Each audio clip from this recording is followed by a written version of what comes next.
Good morning, everyone. Welcome. My name is Natalie Morse. I'm a Sapphire consultant with Organo, and I'm joining you from Leamington, Ontario this morning, wherever you are, maybe joining us from around the world.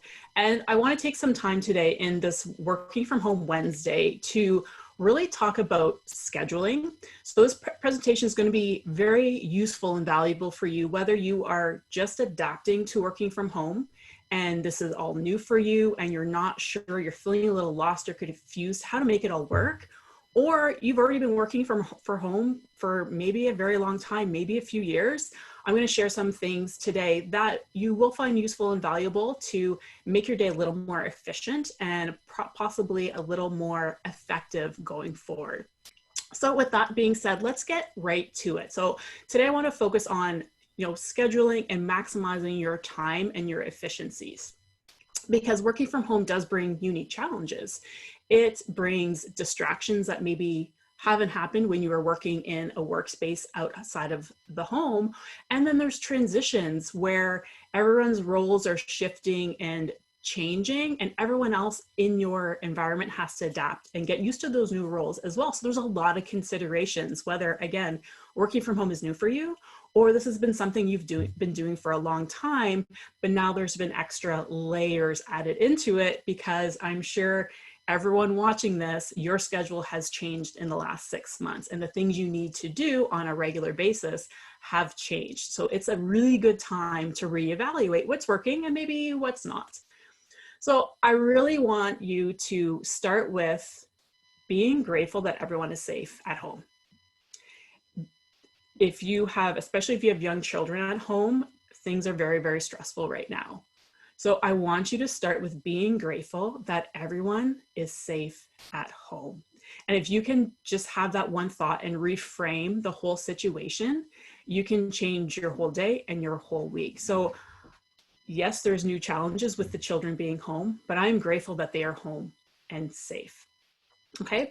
And working from home really calls for you and your family to get clear on what your goals and values are. What's your goals for your business? What's your goals for your work time? What family values do you have that need to be really, really important right now, and that you need to be focused on and keep at the forefront? And at the heart of this is good communication. Good communication will make things better for everyone. Whether you're dealing with grown children, young children, a spouse, a partner, whatever it is, good communication is going to make things better. So these are the things we can look on and work to improve. And really what makes things work long-term is putting routines, systems, boundaries, and having clearly defined roles, whether that's in your business, whether that's in your family life. So let's dive in a little bit more. So really a good productive day starts with the night before. So we're going to talk about having a productive day while you're working from home, but it needs to start the night before. So in the evening, so I've got a ton of journals, right? So this is my one I'm currently using right now. So that is pretty much nearby at all points during the day. And especially in the evening before bed, what I'm going to do is I'm going to record 3 wins for the day. I'm going to record 3 wins that I can look back on and feel accomplished that they happened. They might be really big. They might be really small. Whatever it is, find 3 wins in your day that you can write down in your journal. Your journal doesn't need to be fancy. You can go to your bookstore and get a beautiful leather-bound book. You can go to the dollar store, get a 50-cent coil-bound notepad. Whatever works for you, have your journal handy. So record your 3 wins. And then in that evening routine, what has been a really big game changer for me is reviewing my schedule for the next day. And in that time where I'm just kind of relaxing, easing down for bed, I'll write out my 3 tasks that I have to do for the upcoming day. And I mentally make sure I have time in the day to get that done. Any lingering thoughts, any ideas that are coming forward, if you are working from home and you have lots of ideas and there's lots of things going on, there's probably things going through your mind. And if you don't get them out on paper, they can prevent you from falling asleep. So people who say they go to bed and their mind's still working, a great way is to, in your journal, brain dump all of those thoughts that you have, and then they're parked, and then your brain can relax and safely go to sleep. So in that brain dump is usually where I'm going to pick out my 3 must-do tasks for the day. And I'm going to look at, okay, what's my calendar for tomorrow? When am I going to get those things done? And most importantly, stick to your bedtime. Okay, so sticking to your bedtime, doing these things before you go to bed is going to put you at a great space for the next day. So the next day you wake up, what are you going to do? So normally a lot of people will be like, okay, I'm going to grab my cup of coffee first thing in the morning. Just wait a minute. I actually want you to have 2 glasses of water first. Hydration is key for our brains to be working really well, to have an effective day where we're happy and we're very pleasantly interacting with everyone, especially in our home environment. So start your day, if you don't already, start your day with 2 glasses of water, and then move on to your coffee, your tea, your breakfast, your shake, whatever you're doing to fuel your morning and to fuel your day. A really interesting hack that was taught to me a while ago, and it's transformative, is to have no screen time the first hour of the day. And it can be really hard. So you might have to adjust the time you're waking up, and you might have to adjust your current morning routine to make this happen. But your brain works a little, we're all into cognition, we're all into brain efficiency and how our brain's working. So your brain's working on a different level the first hour of the day when it wakes up. So it's a great time to review your journal. Right? So review your journal from the night before, and write your goal in your journal like it's already happened. So if we're going back to your business goal, or it's a family goal, whatever it is. So I have a goal I write right now in my journal every day. It might be a monetary goal. It might be a rank goal. It might be an achievement goal. It might be like, say you're started running and you're running 5 kilometers and you want to have a time, right? So you write your goal like it's already happened. So I am so happy and grateful now that I run 5 kilometers in 30 minutes. I am so happy and grateful now that I'm making X number of revenue in my business every month. So write the goal every day like it's already happened, putting you into that frame for the morning and for the day. Review your schedule for the day, right? Maybe you're going to wait of reviewing your schedule until you turn your open your calendar to review your schedule for the day, so that you go into it, you know what's going on, and review those 3 must-do tasks. And again, if they're not already in your calendar, look at where are they going to do. So a really efficient nighttime routine and morning routine, these don't need to take long at all, is going to set you up for success. So if we had time, I would take you through a whole perfect day exercise, a whole perfect day meditation. So I'm going to give you, hopefully you're taking notes, or you can come back and take notes later. So when you have time, sometime today, this week, this weekend, I want you to do a little exercise, and I want you to visualize, put some meditation music on, get real quiet and comfortable. And I want you to visualize what your perfect day would look like. And this is a very powerful exercise. Visualize every single detail from the time you wake up, even before your eyes are open, to the time you go to bed. What would your perfect day look like? And then you can use that as your template as we talk about scheduling a little bit more going forward. So that's a really good, powerful exercise for you. And then what I also want you to do is I want you to make a list of 10 things you do in a week that you don't like to do, right? So take a moment, you can probably list them really quickly, or at least the top 3 to 5. What are 10 things that when it's time to do it, either you just keep putting it off, or you're like, oh, I gotta go do that thing right now. Anything that gives you that feeling, make a list of 10 things. That it could be laundry, it could be washing the car, it could be cleaning the bathrooms, it could be mindlessly driving around to errands and running to the post office. Whatever it is in your day, in your week, 10 things for the week, write them down. Then ask yourself these questions. How can you do more of what you love, right? So in your perfect day, you've probably written down several things that you really love doing. So how can you do more of those things? And how can you do fewer of the things that don't bring you joy? So those 10 things that you don't like to do, those are things that don't bring you joy. So how can you do fewer things that don't bring you joy? And get creative. Communicate with other people. This might be where roles become very important. And this might be, we can get creative of how we're going to accomplish, for instance, me not doing the laundry, right? Is there someone you can trade services with? I might not like doing laundry, but I have friends who absolutely love doing laundry. So is there something we can trade in service that, hey, if you do this for me, I'm going to do this other thing for you that I actually really like, but maybe they don't like. So you can get really creative with this. If you're in a position where you can have help and pay somebody to do those things, that's always a great way and a great thing to do it, but it doesn't always have to be a monetary exchange. It can be an energy exchange as well, so that, again, you're doing more of what you love and less of what doesn't bring you joy. So before we get into like the day-to-day, there's a quote, and I don't know who came up with it. I don't even know if anyone really does, but it's like, most people overestimate what they can do in a day, but underestimate what they can do in a year. And this is why it's really important to try to keep those critical tasks to like 3. Because, you know, I did it yesterday. I even caught myself yesterday. I put 4 critical tasks down, and guess what? They didn't get done. So if we do that over and over again, by the end of the day, it can be defeating. Like, oh, I didn't get that thing done. Well, I put too many things on my to-do list that realistically weren't going to get done that day. So what critical tasks do you need to do? And schedule. Schedule is everything. Everything that matters needs to go in your calendar. And we're talking everything that matters. We're talking when you're exercising, if you're working from home. When I talk to many people, and it's very easy for them to start working earlier than maybe they would, and they forget to take lunch breaks. They just get doing things and they don't take a break during the day. They don't stop every hour to stand up. So those things need to absolutely go in your calendar. And while you're laying out your calendar for the day, when I look at my calendar for today, for instance, I'm like, okay, I've got like 4 major things going on today, but I have these other 3 tasks to do. Where am I going to put this in? And then as my day goes by, my Google Calendar tells me, so it's like 1 o'clock this afternoon. And I'm like, oh, okay, well, I just had lunch. What am I going to do now? Well, it's already in there. So there's no second guessing.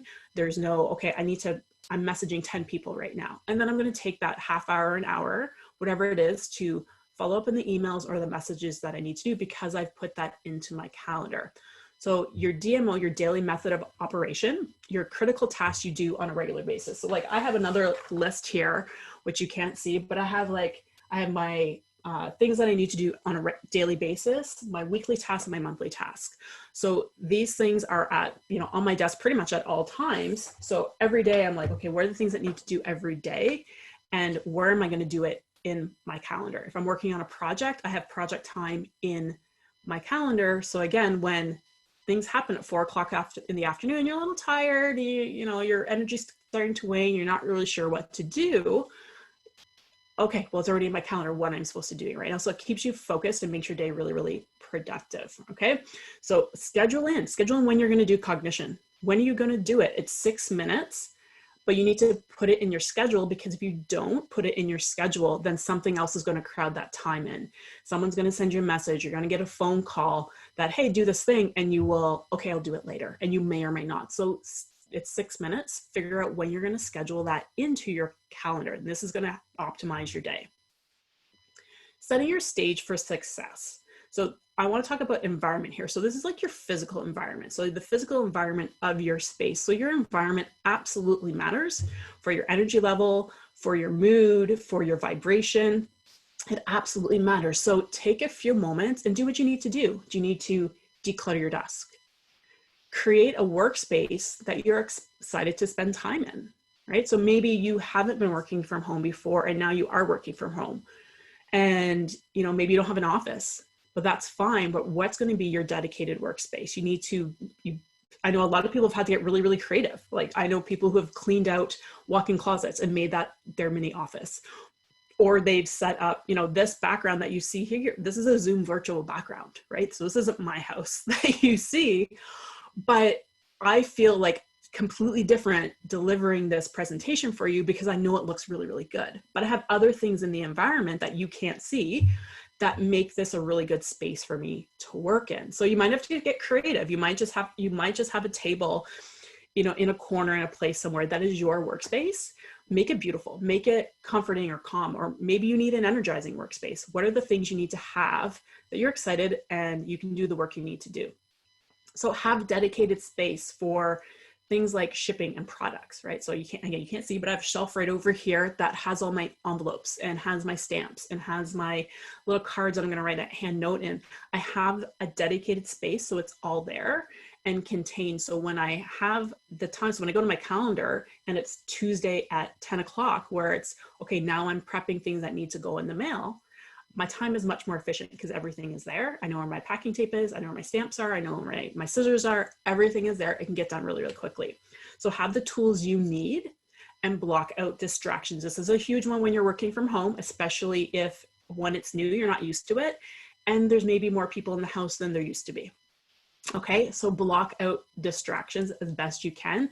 Again, communication with your family members, right? So I just had a little car drive with my children, and I went over my schedule for the day, and they know, I'm like, okay, I have like 4 video calls today at this time, this time, this time. This is when we're going to do lunch. This is when we're going to go outside. So they know that we've had that communication ahead of time. They know what's coming up. So they know, for the most part, to respect when my office door is closed. A great thing that I came across recently, if you use Google Chrome, there's a Chrome extension called Kill Newsfeed for Facebook. So when I pull up Facebook now, I don't see a newsfeed. That is such a time saver. And it's like super weird at first when you go and it's like, you see nothing.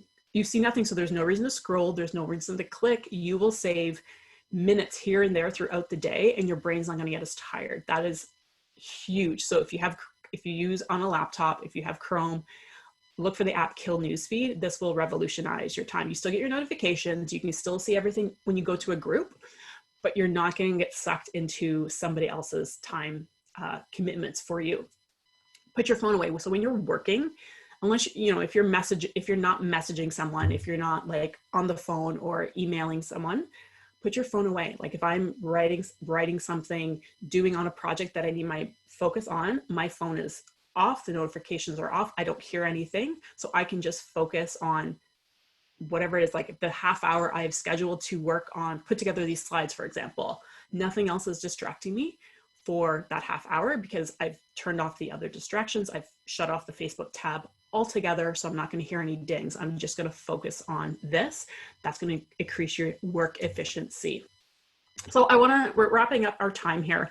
So I want to leave you with the message and the driving force. It's more than a hope. It's a driving force that you are resilient.